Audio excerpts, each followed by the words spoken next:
நம்ம ஊர்லயே நம்மளே வச்சு செஞ்சுட்டு, பிளஸ் நம்மளையும் ஜெயிச்சுட்டு, இப்போ அழகா வரலாறே மாத்தி எழுதிட்டாங்க. ஓடிஐ சீரிஸ்ல விட்டத இப்ப இழுத்து பிடிக்க வேண்டிய நேரம் வந்துருச்சு. பிளஸ் ஓடிஐ சீரிஸ்ல விட்டத இப்ப நாக்பூர்ல அவங்களுக்கு வட்டி முதலுமா திருப்பி பிடிக்கிற நேரம் நமக்கு வந்துருச்சுன்னு சொல்லலாம்.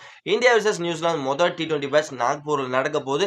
அங்க இந்தியாவோட இளம் படைகள் பிளஸ் அது மட்டும் நான் சூரியகுமாரோட 360யோட அந்த பிளான் எல்லாம் பார்த்தீங்கன்னா, நியூசிலாந்த ஓட ஓட விரட்ட செம்மையான ஒரு பிளானோட வந்திருக்காங்க. அது மட்டும் இல்லாம நாக்பூர் பிட்ச் எந்த மாதிரி ரியாக்ட் பண்ண போது, யாருக்கு சாதகமா இருக்க போது, இந்தியாவுக்கு சாதகமா இருக்குமா, இல்ல நியூசிலாந்துக்கு சாதகமா இருக்குமா, இப்ப எல்லாமே டீட்டெயிலா ஒண்ணு விடாம இந்த வீடியோல அலச ஆராய போறோம். அதனால வீடியோவ ஸ்கிப் பண்ணாம கடைசி வரைக்கும் பாருங்க நண்பர்களே. உங்களுக்கு ரொம்ப ரொம்ப யூஸ்ஃபுல்லா இருக்கும் நண்பர்களே. வாங்க தெளிவா நம்ம வீடியோ பார்த்தரலாம் நண்பர்களே. இந்தியா வெர்சஸ் நியூசிலாந்து ஆல்மோஸ்ட் பார்த்தீங்கன்னா, டெஸ்ட் சீரிஸ் பார்த்தீங்கன்னா, இந்தியாவுல இந்தியாவ ஒயிட் வாஷ் பண்ணிட்டு போனாங்க. இப்போ பார்த்தீங்கன்னா, இந்தியாவுக்கு எதிரான அந்த 3 ஓடிஐ சீரிஸ்ல பார்த்தீங்கன்னா, இந்தியாவை 2க்கு 1 அப்படின்ட்டு முன்னிலை வச்சு சீரிஸை தட்டி தூக்கிட்டு போயிட்டாங்க. நியூசிலாந்தோட ரெக்கார்டு இந்தியாவில் பார்த்தீங்கன்னா அடுத்தடுத்து ரெக்கார்ட் படைச்சிக்கிட்டே போயிட்டு இருக்காங்க. அவங்க மட்டும் ரெக்கார்ட் படைக்கல. பிளஸ் இந்தியாவோட கோச் ஹெட் கோச் கௌதம் கம்பீரோட ரெக்கார்டும் பார்த்தீங்கன்னா பயங்கரமா இம்ப்ரூவ்மெண்ட் ஆகிட்டு இருக்குன்னு சொல்லும். பிளஸ் அவரோட அந்த ஒரு நல்ல பெயர் இப்போ கொஞ்சம் கொஞ்சமா அவருக்கு கெட்ட பெயர் கிடைக்க ஆரம்பிச்சிருச்சுங்க. பிளஸ் கௌதம் கம்பீர் அந்த 2011 வேர்ல்டு கப் அந்த ஃபைனல் மேட்ச்ல யாருமே மறந்துருக்க மாட்டீங்க. இந்தியாவுக்காக போராடினாரு. வெற்றிக்காக அவ்வளோ உழைச்சு அவ்வளோ சூப்பரா ஸ்கோர் எடுத்துட்டு போவாரு. அந்த மாரி மனதில் இருந்த கௌதம் கம்பீர இப்போ இந்தியாவுக்கு கோச் ஆனதுக்கப்புறம் பிளஸ் அவருக்கு அந்த நல்ல பேரெல்லாம் அப்படியே கொஞ்சம் கொஞ்சமா கெட்ட பேரா தான் கிடைச்சிட்டு இருக்கு. அவர் வந்ததுக்கப்புறம் இந்தியா தோல்வி, தோல்வி, தோல்வி, தோல்வி, தோல்விய தான் பார்த்தீங்கன்னா மேக்ஸிமம் பார்க்கிறது. வெற்றியை விட கம்பேர் பண்ணும்போது தோல்வி தான் பார்த்தீங்கன்னா அதிகமாயிருக்கு. அவர் ஹெட் கோச் ஆனதுக்கப்புறம். இப்படியே அவர் டீசெண்டா அவர் பதவி விலகிட்டாருன்னா பிரச்சனையே கிடையாது. இப்படியே போயிட்டே இருந்ததுன்னா 2027 வேர்ல்டு கப் வரைக்கும் இவர் இருக்கிறாரு வேற. என்ன பண்ண போறாங்கன்னே தெரியல. இப்படியே போயிட்டு இருந்தா ஒண்ணுமே பண்ண முடியாது. பிளஸ் ஆனா அவரோட ரெக்கார்டும் நல்லா உயர்ந்துட்டு இருக்குங்க. கௌதம் கம்பீருக்கும் தனியா ஒரு ரெக்கார்டு உயர்ந்து கௌதம் கம்பீரை பொறுத்தவரைக்கும் ஹெட் கோச்சா இருந்தப்ப இந்த மாதிரி ரெக்கார்ட்லாம் படைச்சிருக்காருப்பா. இந்தியா வெற்றி பெர்சன்டேஜ் விட தோல்வி பெர்சன்டேஜ் நல்லா வச்சிருக்காரு. சூப்பரான ஹெட் கோச். இந்த மாதிரி ஹெட் கோச் தான் இந்தியாவுக்கு வேணும் அப்படின்ட்டு நல்ல நல்ல ரெக்கார்ட்லாம் கௌதம் கம்பீர் தனக்குனே உரிய ரெக்கார்டை உருவாக்கிட்டு இருக்காரு. இப்படியே போனாருன்னா அவ்வளவுதான் கௌதம் கம்பீர். இதற்கு எதுவுமே ஒரு முற்றுக்கட்டை போட மாட்டேங்கிறாங்க பிசிசி. இப்படியே போனா இந்தியனுடைய நிலைமை என்ன ஆகும்னு ஒன்றும் தெரிய மாட்டேங்குது. இந்தியா தோல்வி, தோல்வி, தோல்வி. நம்மளோட சொந்த மண்ணில தோல்வி தழுவுறது நமக்கு எந்த அளவுக்கு கஷ்டமா இருக்குங்கிறது உங்க எல்லாத்துக்குமே தெரியும். பிளஸ் இதற்கெல்லாம் பிசிசி தான் ஒரு தக்க பதிலடி கொடுக்கணும் friends. Okay, India versus ODI சீரிஸ்ல நம்ம இழந்துட்டோம். பிளஸ் அது ஒரு சோகமான ஒரு செய்தியா இருந்தாலும் இப்போ அதுக்கெல்லாம் ரிவெஞ்ச் கொடுக்குற மாதிரி பழி வாங்கும் படலம் அப்படிங்கிற மாதிரி இருக்கு. இதுதான் டி20 சீரிஸ். 5 டி20 மேட்ச் விளையாட போறாங்க இந்தியாவும் நியூசிலாந்தும். இந்த முதல் டி20 மேட்ச் ஜனவரி 21ஆம் தேதி நைட் 7 மணிக்கு நாக்பூர்ல ஸ்டார்ட் ஆகுது. இந்த மேட்சை பத்தி ஃபுல் டீட்டெயிலா நம்ம இன்னைக்கு பார்த்தலாம் ஃப்ரெண்ட்ஸ். இந்த டி20 மேட்ச் எங்க நடக்குதுன்னா நாக்பூர்ல தான் நடக்குது. இங்க இது வரைக்கும் பாத்தீங்கன்னா 13 international T20 series match T20 match நடந்திருக்கு. இதுல ஃபர்ஸ்ட் பேட்டிங் புடிச்ச டீம் 9 மேட்ச் வின் பண்ணியிருக்காங்க. சேஸ் பண்ண டீம் வெறும் 4 மேட்ச் தான் வின் பண்ணியிருக்காங்க. இங்க ஃபர்ஸ்ட் இன்னிங்ஸ் ஆவரேஜ் ஸ்கோர் என்ன மாதிரி இருந்திருக்கு அப்படின்னா 145ல இருந்து 150 வரைக்கும் தான் இங்க ஃபர்ஸ்ட் இன்னிங்ஸ் ஆவரேஜ் ஸ்கோர் இருந்திருக்கு.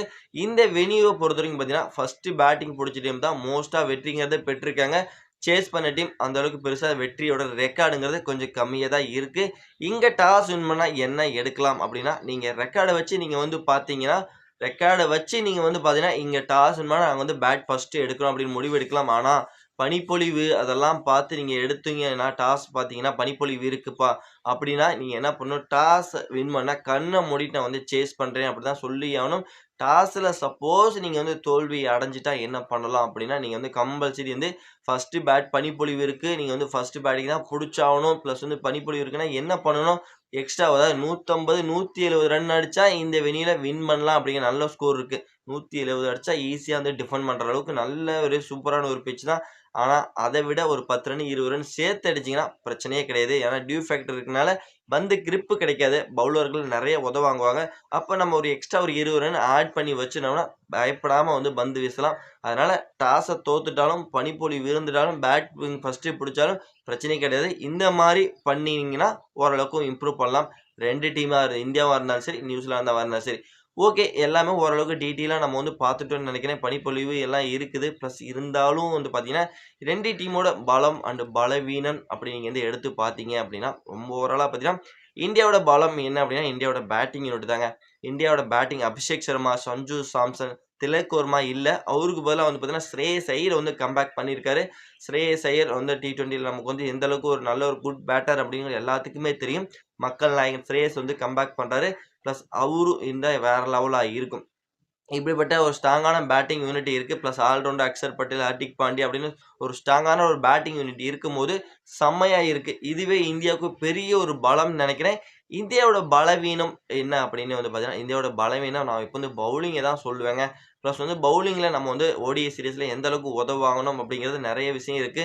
பிளஸ் நம்மளால விக்கெட்டே எடுக்க முடியல. அந்த அளவுக்கு வந்து பார்த்தீங்கன்னா, சூப்பரா அவங்க வந்து பேட்டிங் ஆடுறாங்க நியூசிலாந்த பொறுத்தவரைக்கும். ஸ்பின்னர்ஸ அழகா டேக்கிள் பண்றாங்க. ஸ்பின்னர்ஸ இந்தியாவுல வந்து இந்தியாவோட ஸ்பின்னர்ஸ் வந்து சூப்பரா வந்து பார்த்தீங்கன்னா, அழகா விளையாடுறாங்க. அதுதான் ஒரு பெரிய சவாலா இருக்கு. எப்படி இந்தியாவுல வந்து இந்தியாவோட ஸ்பின்னர் இவ்ளோ சூப்பரா விளையாடுறீங்க. ஆனா, உங்களோட ஸ்பின்னர இந்திய அணி விளையாடுறதுக்கு ரொம்ப தடுமாறுறாங்க. பிளஸ் அதுதான் ஒரு பெரிய ஒரு இதா இருக்குது. பிளஸ் இந்தியாவோட பலவீனம்னு பார்த்தீங்கன்னா, பவுலிங் டிபார்ட்மெண்ட்ல தான் இருக்கு. பிளஸ் அத மாத்துவாங்களா? அப்படிங்கிறது ஒரு பெரிய கேள்வி. சூரியகுமார் வேற ஃபார்ம் அவுட்ல இருக்காப்ல. அவரே கம்பேக் பண்ணுவாரா? அப்படிங்கிறது ஒரு பெரிய கேள்விக்குறியா இருக்கு. ரசிகர்கள் எல்லாம் அத தான் எதிர்பார்த்துட்டு இருப்பாங்க. சூரியகுமார் இந்த சீரிஸ்ல ஃபார்முக்கு வந்தா தான் T20 வேர்ல்டு கப் நமக்கு ரொம்ப பெனிஃபிட்டா இருக்கும் ஃபிரெண்ட்ஸ்.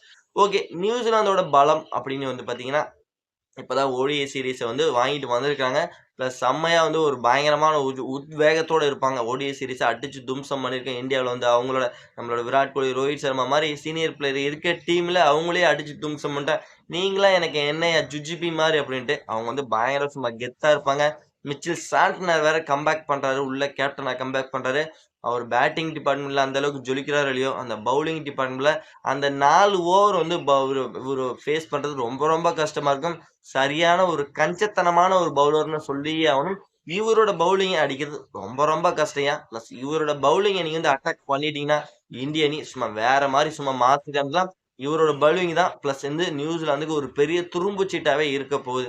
இவங்களோட பலவீனம் அப்படின்னு எடுத்து பார்த்தீங்கன்னா, பலவீனம் ஒண்ணுமே சொல்ல முடிய மாட்டேங்குது.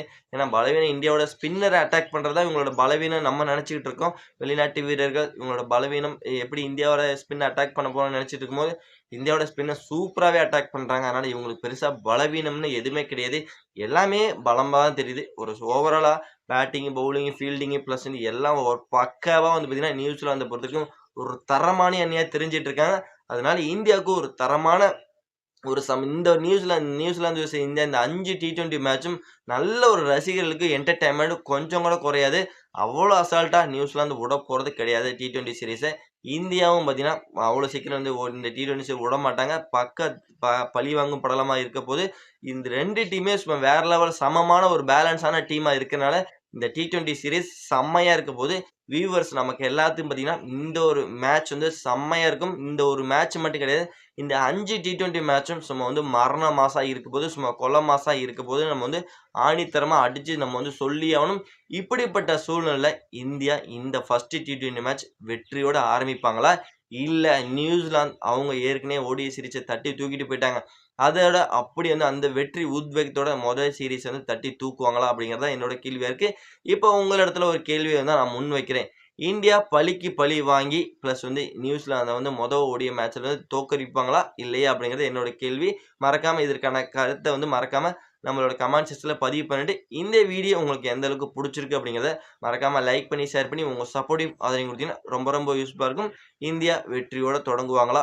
அப்படிங்கிறத மறக்காம கருத்த வந்து பதிவு பண்ணிருங்க நண்பர்களே. நம்ம வந்து நெக்ஸ்ட் பண்ணலாம். Bye bye friends.